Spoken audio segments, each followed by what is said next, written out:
नमस्कार बंधुरा बांगाली रान्ना बान्नाते सबाइके आमंत्रण। যখনই নতুন কিছু খেতে ইচ্ছা করবে বা মনের মতো খাবার খেতে ইচ্ছা করবে, ইউটিউবে গিয়ে লিখুন বাঙালি রান্না বান্না আর সাবস্ক্রাইব করে দিন আমার চ্যানেল। আর আমার রেসিপির আপডেট সবার আগে পেতে বেল নোটিফিকেশানটা অন করে দিন। তাহলে চলুন দেখে নেওয়া যাক আজ আমি কী রেসিপি নিয়ে আসলাম। আজ আমি বানিয়ে দেখাবো ঝিঙে পোস্ত। এটা আমি ভাত দিয়ে পরিবেশন করে থাকি। তাহলে দেরি না করে দেখে নিন এই ঝিঙে পোস্ত আমি কিভাবে বানাই। এখানে লাগছে ঝিঙের খোসা ফেলে দিয়ে মাঝারি মাপ করে কেটে ভালোভাবে ধুয়ে নিয়েছি। লাগছে আলুও আমি কেটেছি মাঝারি মাপ করে। আলু আর ঝিঙে যেন একসাথে সেদ্ধ হয় সেই বুঝেই কাটলে হবে। আলু আর ঝিঙে দুটো মিলিয়ে আমি নিয়েছি 500 গ্রাম। এখানে 2 টেবিল চামচ পোস্ত লাগছে। এখন এই পোস্ত জল দিয়ে ভালোভাবে পেস্ট বানিয়ে নেব।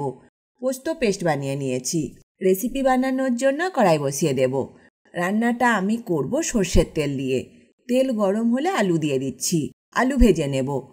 আলু হালকা ভেজে নিয়েছি। এবার এর মধ্যে ঝিঙে দিয়ে দেব। আলু আর ঝিঙে এবার ভালোভাবে ভেজে নেব। আলু আর ঝিঙে ভেজে নিয়েছি। এবার এগুলো তুলে নেব। আবার একটু তেল দিচ্ছি। এর মধ্যে দেব সামান্য কালো জিরে ভাজা ভাজা হলে একটা পেঁয়াজ কুচি দিয়ে দিচ্ছি। পেঁয়াজটা আমি কিন্তু কেটেছি খুবই ছোট ছোট করে। এবার পেঁয়াজ ভেজে নেব। পেঁয়াজ ভেজে নিয়েছি। এরপর এতে দেব রসুন বাটা। 5 কোয়া রসুন বাটলে যতটা হয় সেই বুঝেই এখানে দিলে হবে। জিরে গুঁড়ো 1 চামচের 4 ভাগের 1 ভাগ। লঙ্কা গুঁড়ো 1 চামচের 4 ভাগের 1 ভাগ। তবে লঙ্কা গুঁড়োটা অবশ্যই ঝাল বুঝে দেবেন, কিন্তু এই রান্নাটা একটু মিষ্টি মিষ্টি হলে তবেই কিন্তু খেতে ভালো লাগে। সব উপকরণ তেলে একটু নাড়াচাড়া করে নেব যাতে রসুন বাটার কাঁচা গন্ধটা চলে যায়। এবার এর মধ্যে পোস্ত বাটা দিয়ে দিচ্ছি। পোস্ত বাটা তেলে একটু নাড়াচাড়া করে নেব। সব উপকরণ বেশ নাড়াচাড়া করে নিয়েছি। এবার এর মধ্যে ভাজা আলু আর ঝিঙে দিয়ে দেব। আর দেব পরিমাণ মতো নুন। সব উপকরণ নাড়াচাড়া করে নেব। এবার এর মধ্যে জল দিয়ে দিচ্ছি। গ্রেভি ফুটে উঠেছে। এখন এটা ঢাকা দিয়ে হতে দেব 15 মিনিট। 15 মিনিট পর ফিরে আসলাম।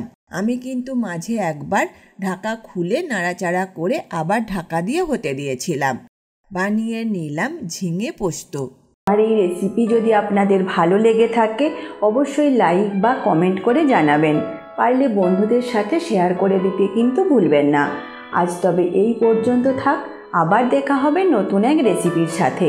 ভালো থাকবেন, সুস্থ থাকবেন। ধন্যবাদ।